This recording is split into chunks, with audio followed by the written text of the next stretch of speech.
Hello लोगोफोर दिनैनि बे गोदान मोनसे भिडिअनि गेजेरजों नोंथांमोनखौ गासैखौबो बरायनानै लाग्रोनाय थानाय बे लोगोफोर लोगोफोर ओरैनोथ' नोंथांमोना दायो भिडिअनि टाइटेल आरो थाम्बनेइलावथ' नायनानै एसेब्लाबो हमनो हाखादों जानांगौ दिनै आं मानि सायाव भिडिअखौ लानानै फैदों।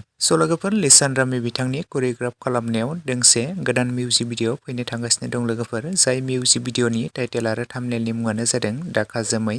ओमफ्राय लोगोफोर बे मोनसे गोदान फैनो गोनां आपकामिं मोनसे मिउजिक भिडिअनि शुटआ दायो सोलिगासिनो दं लोगोफोर। ओमफ्राय लोगोफोर बे मोनसे गोदानै फैनो गोनां मिउजिक भिडिअखौ जों थाबैनो बे साननैसोनि गेजेरावनो नुनो मोनगोन लोगोफोर। ओमफ्राय लोगोफोर बे मोनसे गोदानै फैनो गोनां आपकामिं अफिसियेल बड' मिउजिक भिडिअखौ बबे चेनेलनि गेजेरजों नुनो मोनगोन होननानै बुङोब्ला अनसु ब्रह्म क्रिएशन चेनेलनि गेजेरजोंनो जों थाबैनो नुनो मोनगोन लोगोफोर बे साननैसोनि गेजेराव।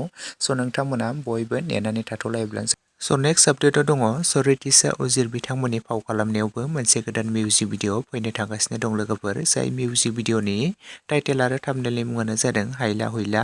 बे फैनो गोनां गोदान मोनसे मिउजिक भिडिअखौ बबे प्रडाक्शननि गेजेरजों नुनो मोनगोन बेनि डिटेल्स मिथिनाय जायाखै, जायनि थाखाय नोंथांमोना शेयार खालामजोबनो हायाखै।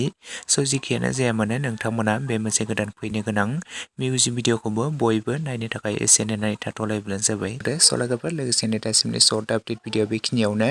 भिडिअखौ नायनानै जुदि नोंथांमोना मोजां मोनदोंब्ला लाइक शेयार एन्ड कमेन्ट्स खालामदो। लोगोसे चेनेलाव गोदानै फैदोंब्ला साबस्क्राइब खालामनानै खाथिनि बेल आइकनखौबो अल प्रेस खालामना लादो, जाहाथे नोंथांमोना बेफोरबायदिनो माखासे गोदान फैनो गोनां मिउजिक भिडिअफोर बर' सावथुनफोरनि आपडेटखौ बे चेनेलनि गेजेरजों मोनथिनो मोनबाय थायो।